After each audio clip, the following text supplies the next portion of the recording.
Hi guys, welcome to our YouTube channel Bong views. আমি শিলাজিৎ, আমি সুদীপ্তা। আপনারা যারা এখনো পর্যন্ত আমাদের চ্যানেলটা সাবস্ক্রাইব করেনি তারা প্লিজ এক্ষুনি আমাদের চ্যানেলটা সাবস্ক্রাইব করে নেবেন আর নোটিফিকেশন বেল অন করে নেবেন পরবর্তী ভিডিওগুলোর জন্য নোটিফিকেশন পেতে। আর যারা আমাদের চ্যানেলটা সাবস্ক্রাইব করেছেন তাদেরকে অসংখ্য ধন্যবাদ।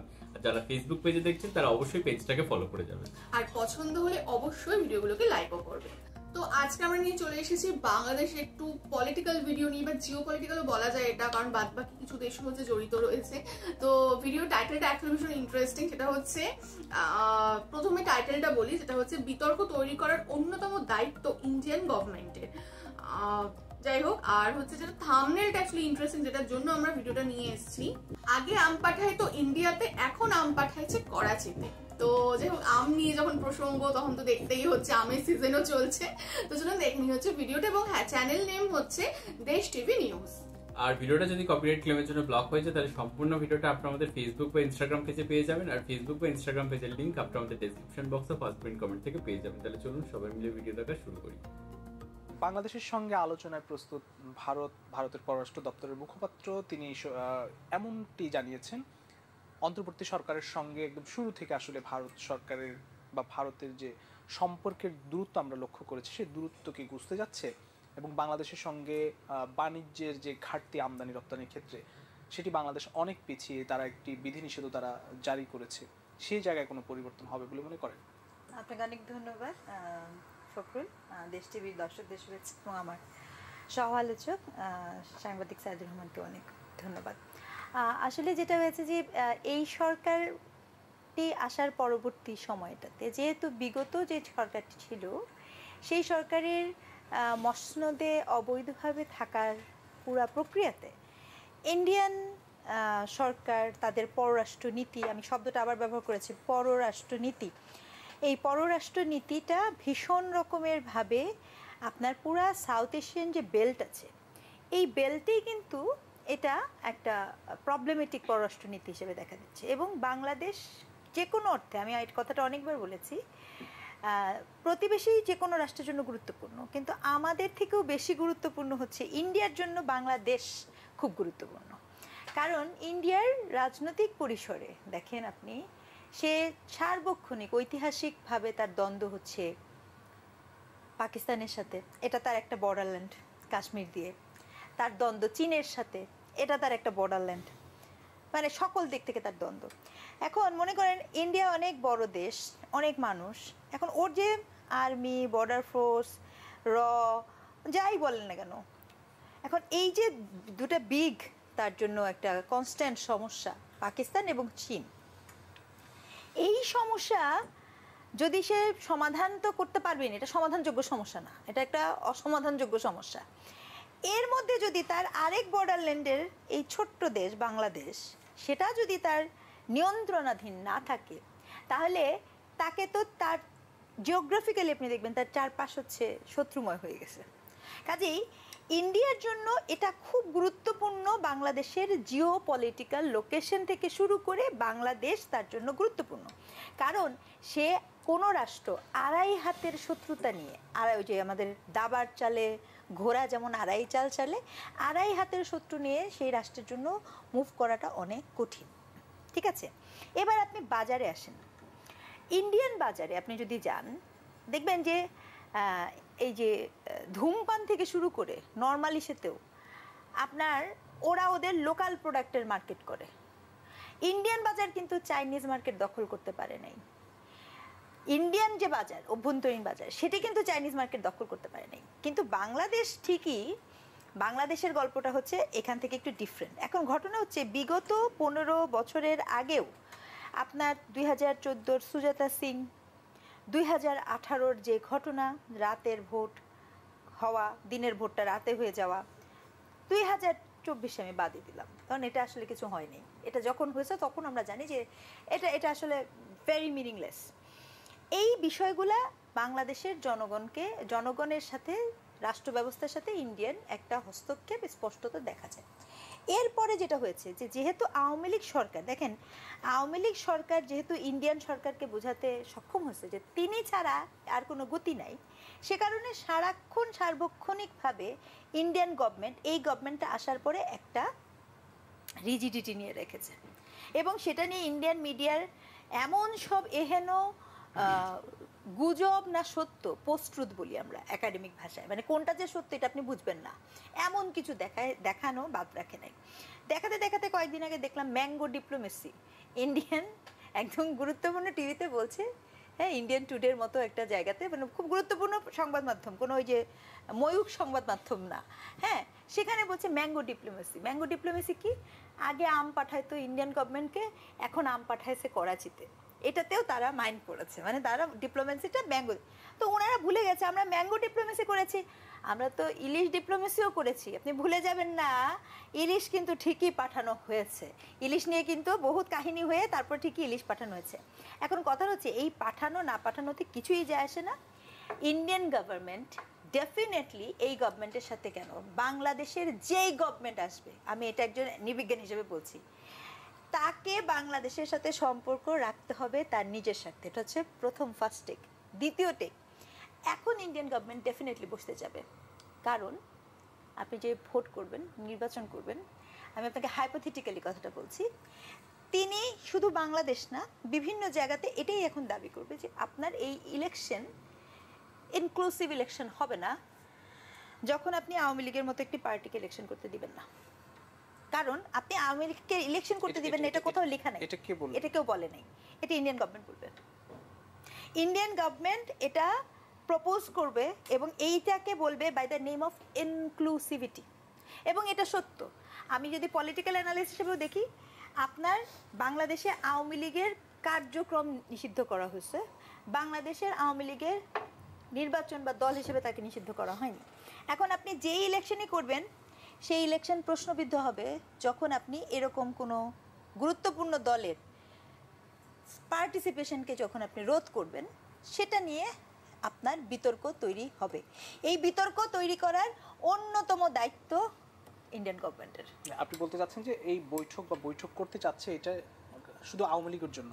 শুধু আওয়ামী লীগের জন্য হবে কেন? নিজেদের জন্য, পাশাপাশি আওয়ামী লীগের? হ্যাঁ, শুধু আওয়ামী লীগ তার কনসার্ন না। ইন্ডিয়া খুব স্মার্ট আছে ভাই, ইন্ডিয়া তার কনসার্ন ছাড়া অন্য কিছু কনসার্ন বোঝে না।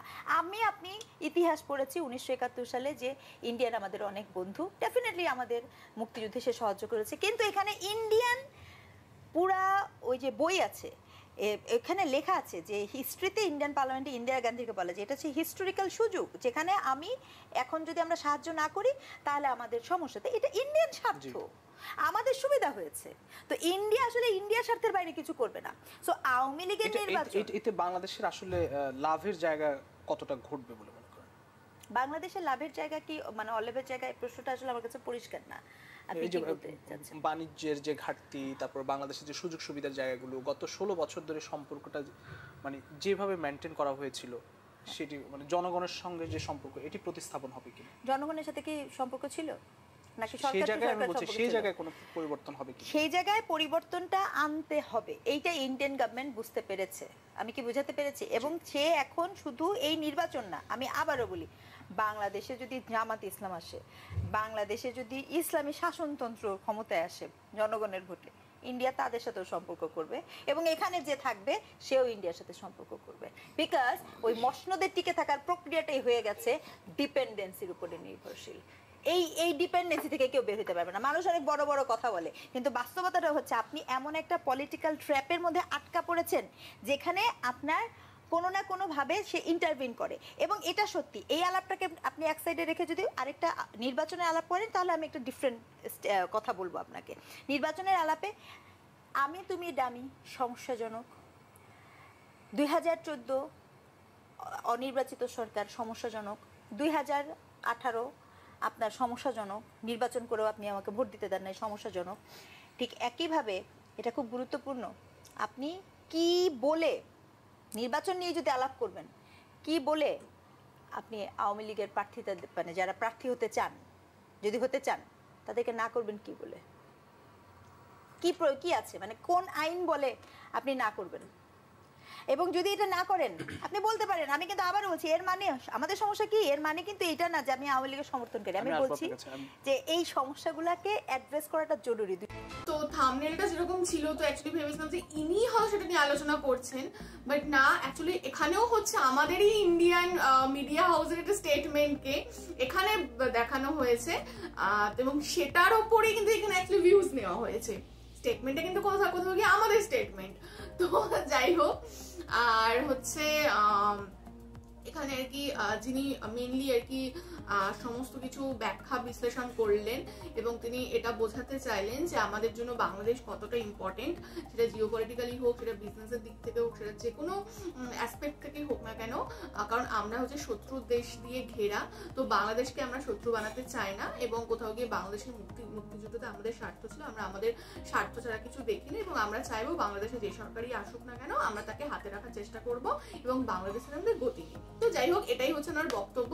এখানে আমি আর আলাদা করে কিছু বললাম না, কারণ এই নিয়ে আমি প্রচুর আগে কথা বলেছি এবং হচ্ছে আবারও বলে ওই একই জলঘোলা করতে চাই না। তো তার যেটা বক্তব্য, যেটুকু আমি বুঝলাম সেটাই আপনাদের আবার ট্রান্সলেট করে বা আমি আমার মতো করে বললাম।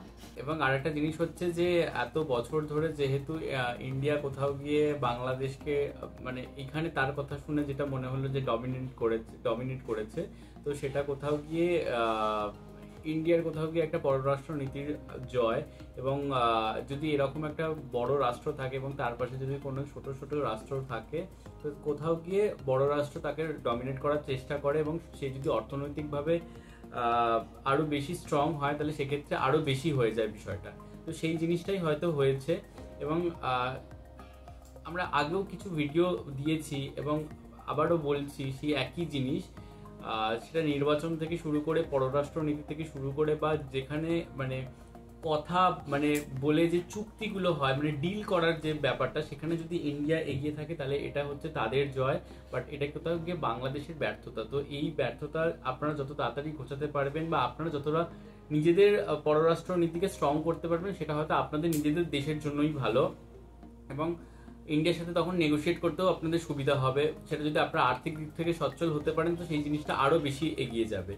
এবং আরেকটা ব্যাপার হচ্ছে বাংলাদেশ একটা যথেষ্ট বড় জনসংখ্যার দেশ এবং সেটা অনেক বড় বাজার এবং সেটা যে কোনো দেশ বিজনেস করতে চাইলে কোনো বড় জনগোষ্ঠীকেই ধরার চেষ্টা করবে, যেমন আমেরিকার বা চীনের কাছে আমাদের ইন্ডিয়ান মার্কেট।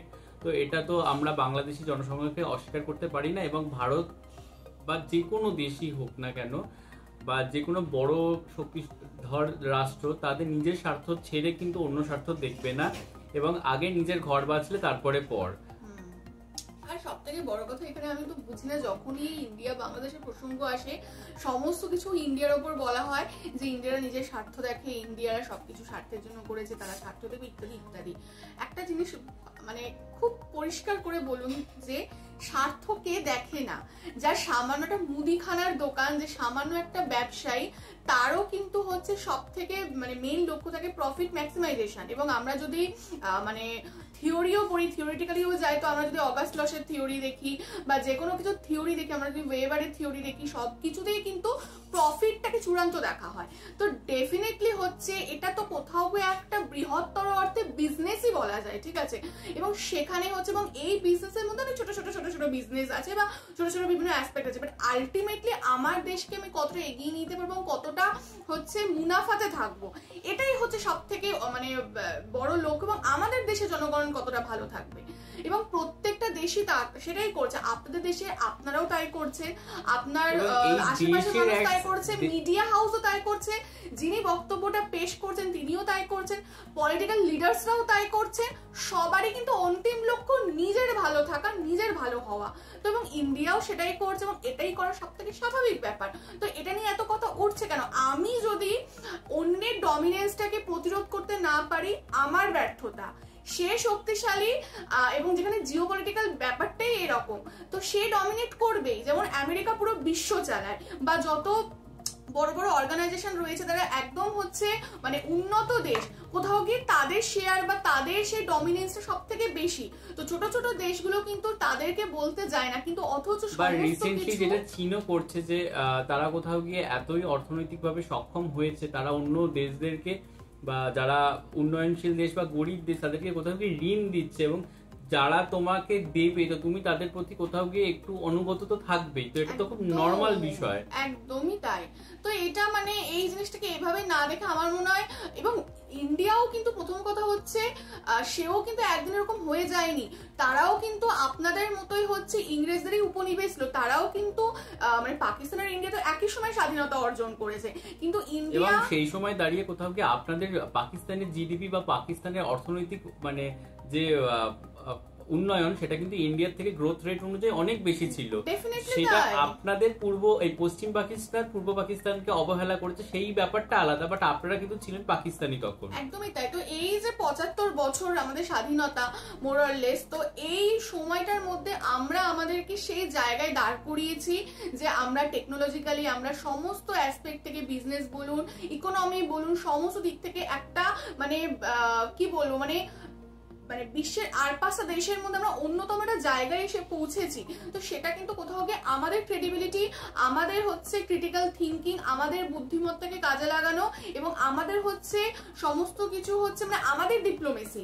তো এইটা কোথাও গিয়ে মানে ইন্ডিয়ার একটা জায়গা। তো আমার মনে হয় যে ছোট ছোট যে দেশগুলো যারা হচ্ছে প্রতিবেশী দেশ, তাদেরকেও কোথাও গিয়ে সেই প্রতিরোধ ক্ষমতাটা তৈরি করার জন্য তাদেরকেও সেরকমই টেক্কাদন্ত জায়গাটা করা উচিত, না হলে খুব স্বাভাবিক ব্যাপার। এবং এটা আমরা আনাচে কানাচে সমস্ত জায়গাতে দেখি। একটা না বললেই নয় যে যেই বিষয়টা কোথাও গিয়ে ইসলামিক দেশ হওয়া সত্ত্বেও কিন্তু কোথাও গিয়ে কাতার, কুয়েত বা ইউএই এরা কিন্তু অনেক ছোট দেশ, বা ওরা অনেক প্রতিকূল আবহাওয়ার মধ্যে থাকাকালীন একটা দেশ, বা তারা সেই জায়গাটা তৈরি করেছে। তো সেই জিনিসটা মানে আপনারা গায়ে মাখবেন না, বাট সেই জিনিসটা কোথাও গিয়ে আপনাদের তৈরি করতে হবে, তবেই না আপনারা ইন্ডিয়ার সাথে সেই চোখে চোখ রেখে ডিলটা করতে পারবেন। তো এই জিনিসটা কোথাও গিয়ে আপনাদের ভাবতে হবে, নিজেদের ওপর কাজ করতে হবে। এখন বাংলাদেশ 50 বছর স্বাধীনতার, এবং সামনে আরো পথ রয়েছে। তো জিনিসটাকে আরো বেশি আপনাদের কাজে লাগাতে হবে, এবং আপনাদের স্কিল ডেভেলপ করতে হবে, এবং আপনাদের যদি মানে এরকম বড় দেশের সাথে নেগোসিয়েট করা হয় তাহলে আপনাদেরকে সেই অগ্রগতিটা আনতে হবে। শুধুমাত্রই বললাম, হেড করলাম বা এই করলে হবে না। এবং আমাদের ভারতবর্ষের কিন্তু সবকিছু ভালো নয়, আমরা প্রচুর ইন্ডেক্সে আমরা অনেক অনেক ছোট ছোট দেশের থেকেও পিছিয়ে, এবং আপনাদের থেকেও অনেক অনেক বিষয় আমরা পিছিয়ে। বাট তার মানে এই নয় যে বড় বড় যে ক্ষেত্র বা যেগুলো আর কি ডেভেলপমেন্ট, সায়েন্স, এই সমস্ত যে বিশ্বের যে কয়েকটা গুটি কয়েক দেশ থাকে, তো তার মধ্যে কিন্তু ভারতবর্ষের অংশীদারিত্ব রয়েছে। তো সেই জায়গায় নিজেকে নিয়ে যেতে হবে। মানে এটা আমার দেশ বলে আমি গর্ব করে বলছি না, বাট এটা কোথাও একটা লেসন দেওয়া বলা যায়। একদমই তাই। এবং আমরা যদি একটা রিসেন্ট ভিডিও দেখলাম যেখানে বাংলাদেশে সেরকম ভাবে গবেষণার কোনো স্কোপ খুব কম, বা অন্যান্য যে সমস্ত ব্যাপারগুলো টেকনিক্যাল লাইন বা যেগুলো স্কোপ যথেষ্ট কম, তো এগুলোও কিন্তু কোথাও গিয়ে আমাদের ইন্ডিয়াতে সেই জায়গাগুলো তৈরি হয়েছে, যার জন্য আমরা সমস্ত দিক থেকে একদিনে হয়নি, আস্তে আস্তে হয়েছে। একদমই। তো সেই জন্য আমরা গবেষণা বলুন, আমরা স্পেস বলুন, স্পেস সায়েন্স বলুন, সমস্ত দিক থেকে আমরা যথেষ্ট মানে এগিয়েছি, এবং সেটা একদিনের একটা এত বছর ধরে হয়েছে। তো সেটাই হচ্ছে বলার, এবং সেটাই কোথাও গিয়ে বার্তাটা দেওয়ার, যে নিজেরা যাতে আমরা মানে আপনারা বলুন বা সবাই বলুন যে স্বয়ং মানে কি বলে সেলফ ইন্ডিপেন্ডেন্স আমাদের আসে, এবং নিজেরা যাতে আমাদের সেই প্রতিরোধ ক্ষমতাটাও শক্তপোক্ত করতে পারি। আর সাবস্ক্রাইব বাটনের পাশে জয়েন বাটন পেয়ে যাবেন, সেখানে কিছু ফেসিলিটিস দেওয়া থাকে, চাইলে আপনারা চেক করতে পারেন। আর আমাদের যে ফেসবুক আর ইনস্টাগ্রাম পেজ রয়েছে আমাদের চ্যানেলে, সেখানে আপনারা ফলো করতে ভুলবেন না, লিঙ্ক ডেসক্রিপশন বক্সে পেয়ে যাবেন। আর আমাদের চ্যানেলের যে ফেসবুক গ্রুপটা রয়েছে সেখানে আপনারা জয়েন করে আপনারা আপনাদের মনের মতো সমস্ত কিছু পোস্ট করতে পারেন, তার লিঙ্কও ডেসক্রিপশন বক্সে দেওয়া রয়েছে। আর আমাদের যদি আপনারা পার্সোনালি পছন্দ করে থাকেন আমাকে শিলাজিৎ সুদীপ্তা হিসেবে, তাহলে আমাদের পার্সোনাল ফেসবুক আর ইনস্টাগ্রাম সাইটে ফলো করতে পারেন, লিঙ্ক ডেসক্রিপশন বক্সে পেয়ে যাবেন। তো দেখা হচ্ছে পরবর্তী ভিডিওতে, আজ এ পর্যন্তই, টাটা, নমস্কার।